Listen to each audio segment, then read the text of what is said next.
بسم اللہ الرحمن الرحیم۔ السلام علیکم ڈیئر اسٹوڈینٹس، ایجوکیشن کی باتیں تو بہت ہو گئی۔ آج بہت ہی امپورٹنٹ ٹاپک آپ سب اسٹوڈینٹس کے لیے، آپ کے ارد گرد بہت سی ایسی نعمتیں اور شکر ادا کرنے والی چیزیں ہیں جس کو ادا کرتے کرتے آپ تھک جائیں گے، لیکن آپ کے ارد گرد موجود نعمتیں کبھی ختم نہیں ہو سکتی۔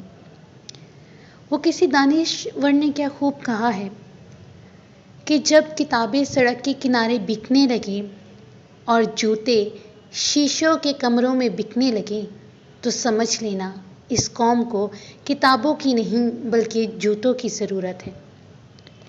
خود سے دور ایک انجان منزل پر چلتے ہوئے ہم وہ انسان بن گئے جسے اپنے ارد گرد موجود کئی نعمتیں اور خوشیاں نظر نہیں آ رہی۔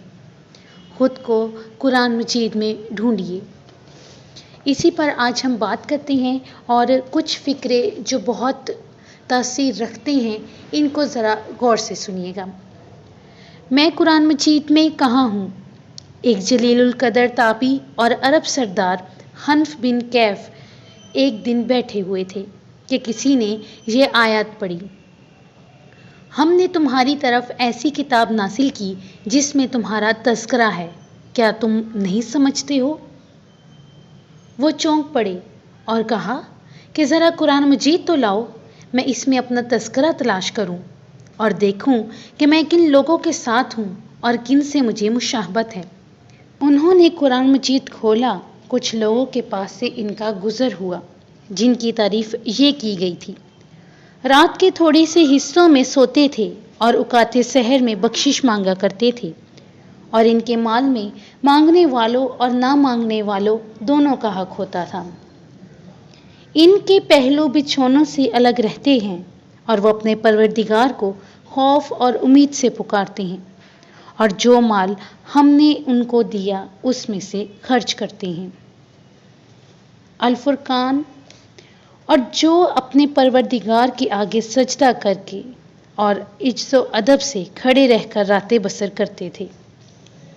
اسی طرح سورۃ آل عمران میں ارشاد ہوا، جو آسودگی اور تنگی میں اپنا مال خدا کی راہ میں خرچ کرتے ہیں اور غصے کو روکتے ہیں، لوگوں کے قصور معاف کرتے ہیں، خدا نیکوکاروں کا دوست رکھتا ہے۔ اور جو کچھ ملے جن کی یہ حالت تھی۔ العشر آیت نمبر 9۔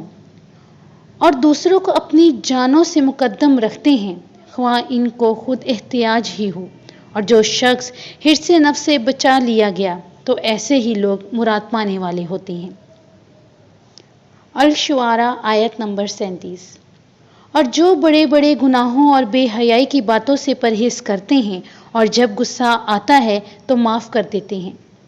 اور کچھ کا ذکر یوں تھا، اور جو اپنے پروردگار کا فرمان قبول کرتے ہیں اور نماز پڑھتے ہیں، اپنے کام آپس کے مشورے سے کرتے ہیں، اور جو مال ہم نے ان کو عطا فرمایا اس میں سے خرچ کرتے ہیں۔ وہ یہاں پہنچ کر ٹھٹک کر رہ گئے اور کہا، اے اللہ، میں اپنے حال سے واقف ہوں، میں تو ان لوگوں میں کہیں نظر نہیں آتا۔ پھر انہوں نے ایک اور راستہ لیا، اور اب ان کو کچھ لوگ نظر آئے جن کا یہ حال تھا۔ ان کا یہ حال تھا جب ان سے کہا جاتا تھا کہ خدا کے سوا کوئی معبود نہیں تو غرور کرتے تھے اور کہتے تھے کہ بھلا ہم ایک دیوانہ شاعر سے کہنے والے اپنے معبودوں کو چھوڑ دینے والے ہیں۔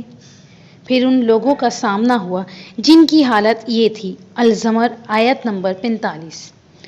اور جب تنہا خدا کا ذکر کیا جاتا تو جو لوگ آخرت پر ایمان نہیں رکھتے ان کے دل منقذب ہو جاتے، اور جب ان کے سوا اوروں کا ذکر کیا جاتا تو ان کے چہرے کھل اٹھتے تھے۔